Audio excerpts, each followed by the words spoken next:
Assalamualaikum warahmatullahi wabarakatuh. Perkenalkan, nama saya Jaya Tuhun. Saya adalah salah satu mahasiswa dari program pendidikan profesi guru angkatan pertama Universitas Negeri Makassar tahun 2020. Dalam memenuhi tugas akhir kami pada modul 5 tentang gelombang optik dan listrik magnet, kami disuruh membuat tugas project dalam bentuk makalah, yaitu terkait dengan sistem kerja daripada radar. Apa sebenarnya radar itu? Bagaimana sistem kerja daripada radar? Dan apa manfaat daripada radar tersebut? Simak penjelasan berikut ini. Perkembangan teknologi begitu pesat, dari generasi ke generasi lahir berbagai inovasi yang merupakan objek pembaharuan penunjang kehidupan manusia. Di dalam bidang komunikasi pun demikian, di mana komunikasi bukan hanya diperuntukkan untuk percakapan, tetapi juga diperuntukkan untuk pengukuran, identifikasi, penalaan, dan lainnya. Nah, teknologi telekomunikasi memberikan efisien tinggi untuk menjawab permasalahan jarak dan lokasi.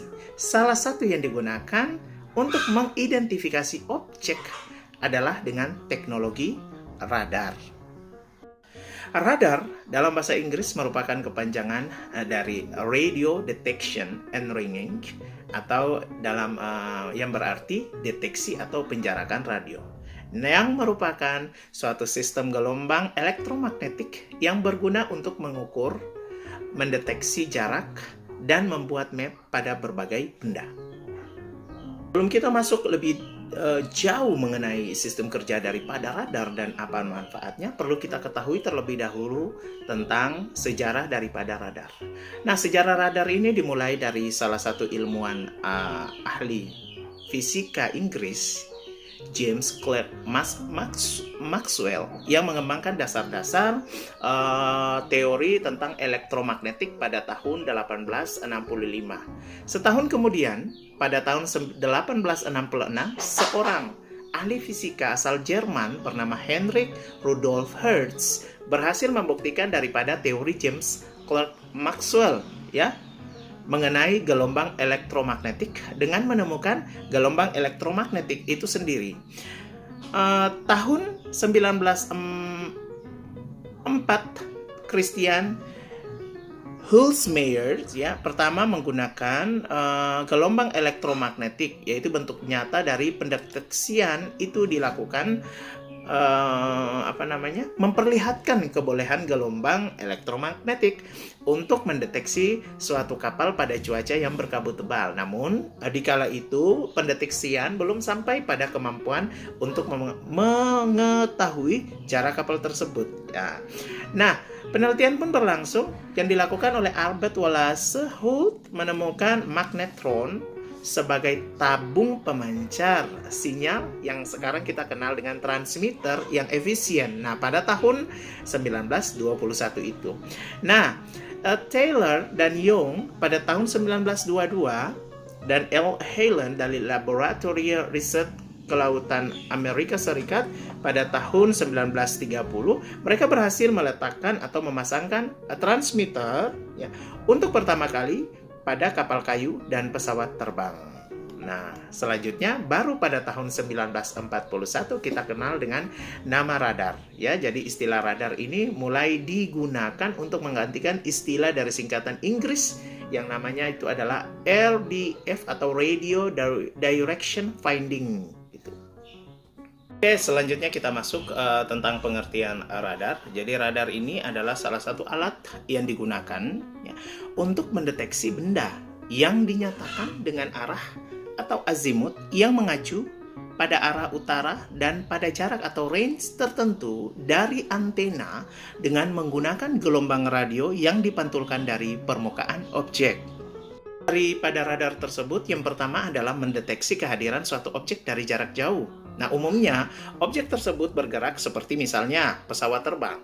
Tetapi radar juga bisa digunakan untuk mendeteksi objek-objek yang terkubur di dalam tanah. Dalam beberapa kasus, radar bisa mengenali tipe pesawat yang dideteksinya. Yang kedua, mendeteksi kecepatan sebuah objek.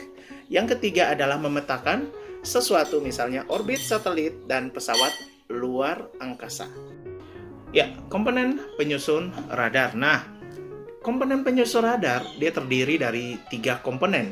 Yang pertama adalah antena, yang kedua adalah transmitter yang kita sebut dengan pemancar sinyal, dan ketiga adalah receiver atau penerima sinyal. Anda bisa lihat pada gambar tersebut. Nah, yang pertama adalah antena. Antena adalah suatu antena radar ya, adalah suatu antena reflektor yang berbentuk parabola yang menyebarkan energi elektromagnetik dan titik fokus dan dicerminkan melalui permukaan yang berbentuk parabola sebagai berkas sempit. Antena radar merupakan dwikutub. Nah, input sinyal yang masuk dijabarkan dalam bentuk phase array yang merupakan sebaran unsur-unsur objek yang tertangkap antena dan kemudian diteruskan ke pusat sistem radar. Nah, contoh yang di atas ini adalah antena radar dari salah satu kapal ya, di KM Belikmas. Anda lihat biasa dalam kapal itu ada seperti kipas atau dibilang baling-baling yang ada pada helikopter. Nah, kemudian yang kedua, Anda lihat pemancar sinyal atau transmitter. Nah, transmitter pada sistem radar, dia berfungsi untuk memancarkan gelombang elektromagnetik melalui reflektor antena agar sinyal objek yang berada pada daerah tangkapan radar dapat dikenali. Nah, umumnya transmitter mempunyai bandwidth yang besar dan tenaga yang kuat serta dapat bekerja efisien, dapat dipercaya, tidak terlalu besar ukurannya dan juga tidak terlalu berat serta mudah perawatannya. Nah, contoh transmitter ini dia bisa berupa tabung ya, biasanya berupa tabung ini seperti yang gambar yang Anda bisa lihat. Nah, kemudian yang ketiga adalah penerima sinyal atau dibilang receiver. Nah, receiver pada sistem radar dia berfungsi untuk menerima pantulan kembali gelombang elektromagnetik dari sinyal objek yang tertangkap radar melalui reflektor antena. Nah, umumnya receiver mempunyai kemampuan untuk menyaring sinyal agar sesuai dengan pendeteksian serta dapat menguatkan sinyal objek yang lemah dan meneruskan sinyal objek tersebut ke signal dan data prosesor atau pemroses data dan sinyal serta menampilkan gambarnya di layar monitor. Nah, selanjutnya kita akan melihat bagaimana sistem kerja daripada radar tersebut. Penasaran? Simak videonya. Sistem kerja daripada radar, Anda perhatikan pada gambar. Nah, kalau kita berbicara tentang sistem radar, cara kerja radar ini tentu menggunakan prinsip dari Gemma dan Doppler shift. Ya, kedua konsep ini mudah dimengerti jika dikaitkan dengan suara. Karena telinga bisa mendengar Gemma dan Doppler shift setiap hari. Nah, teknik ini yang digunakan radar kurang lebih sama. Ya, hanya gelombang. Perbedaannya itu adalah hanya gelombang yang dipancarkan dan diterima adalah gelombang radio. Nah, pada umumnya cara kerja radar adalah dengan mengaktifkan transmitter. Sudah tadi kan kita sebut tentang komponen penyusun. Selanjutnya transmitter atau pemancar ini memancarkan gelombang radio pendek berfrekuensi tinggi dengan intensitas tinggi. Burst berlangsung dalam hitungan mikrosecond. Nah, radar kemudian secara otomatis mematikan pemancar dan mengaktifkan penerima yang mendengar Gemma hasil pantulan objek yang dihasilkan. Selanjutnya radar mengukur waktu untuk yang dibutuhkan hingga Gemma terdengar, termasuk memperhitungkan Doppler shift dari Gemma. Semua ini terjadi secara cepat. Nah, gelombang radio merambat dengan kecepatan cahaya sekitar 0,3 meter per sekon. Nah, jadi jika radar memiliki sistem perhitungan waktu yang sangat cepat, jarak pesawat dapat ditentukan dengan sangat akurat menggunakan peralatan pengolah sinyal khusus. Radar dapat mengukur Doppler shift dengan tepat sekaligus menentukan kecepatan pesawat. Nah, secara singkat nih, cara kerja radar adalah antena radar mengirimkan gelombang radio pendek berkekuatan tinggi pada frekuensi yang diketahui. Ketika gelombang menabrak suatu objek terbang, gelombang ini memantulkan. Antena yang sama digunakan untuk menerima kembali yang lebih lemah. Masuk dari manfaat radar dalam berbagai bidang. Yang pertama kita lihat pada bidang cuaca. Nah, gelombang radar dapat digunakan untuk mendeteksi atau memperkirakan cuaca. Misalnya salah satu wind profiler, dia berguna untuk mencatat kecepatan dan arah angin yang dideteksi melalui gelombang suara atau sodar. Nah, sementara weather radar digunakan untuk mendeteksi intensitas curah hujan dan cuaca buruk, misalnya cuaca seperti badai atau curah hujan di suatu tempat.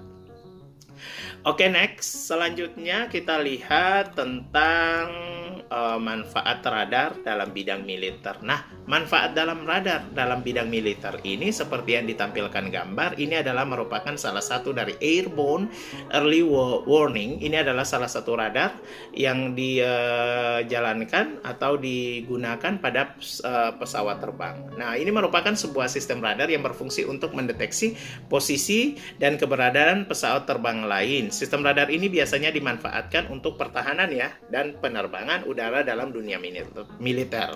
Selain itu juga ada radar pemandu peluru kendali ya, bisa digunakan oleh sejumlah pesawat tempur untuk mencapai sasaran atau target penembakan. Salah satu pesawat yang digunakan jenis radar ini adalah pesawat tempur Amerika Serikat F-14 dengan memasang radar ini pada peluru kendali udara atau AIM-54 Phoenix, maka peluru kendali yang ditembakkan ke udara diharapkan dapat mencapai sasaran dengan target. Selanjutnya adalah manfaat radar dalam bidang kepolisian. Nah, radar biasanya dimanfaatkan oleh kepolisian untuk mendeteksi kecepatan kendaraan bermotor saat melaju di jalan. Radar yang biasa digunakan untuk masalah ini adalah radar gun yang berbentuk seperti pistol atau micro digicam radar. Itu berikut gambar yang sudah ditampilkan. Nah, kita lanjutkan ya. Manfaat radar dalam bidang pelayaran. Nah, kalau dalam bidang pelayaran, radar digunakan untuk mengatur jalur perjalanan kapal agar setiap kapal berjalan dan berlalu lalang di jalurnya masing-masing dan tidak saling bertabrakan. Sekalipun dalam cuaca yang kurang baik, misalnya cuaca berkabut. Oke, berikutnya adalah terkait dengan manfaat radar dalam bidang penerbangan. Nah, penerbangan Anda perhatikan pada layar itu merupakan salah satu menara ATC atau Air Traffic Control, ya, yang mana seperti kita ketahui bahwa pesawat terbang dilengkapi dengan perangkat radar yang memperingatkan akan adanya hambatan atau benda yang mendekati rute penerbangan dan memberikan perhitungan ketinggian pesawat yang akurat. Nah, dalam bidang penerbangan, penggunaan radar terlihat jelas pada pemakaian Air Traffic Controller seperti yang gambar yang tadi di atas ya, yang mana ATC atau Air Traffic Control ini merupakan suatu kendali sistem pengaturan lalu lintas udara. Nah, tugasnya adalah untuk mengatur lalu lintas lalu lalang serta kelancaran lalu lintas bagi setiap pesawat terbang yang akan lepas landas atau take off, terbang di udara, maupun yang akan mendarat atau landing. Nah, ATC juga berfungsi untuk memberikan layanan bantuan informasi bagi pilot tentang cuaca, situasi, dan kondisi bandara yang dituju. Demikian penjelasan singkat saya terkait dengan sistem kerja daripada radar dan juga manfaat radar. Mohon maaf atas segala kekurangannya. Billahi taufiq wal hidayah. Wassalamualaikum warahmatullahi wabarakatuh.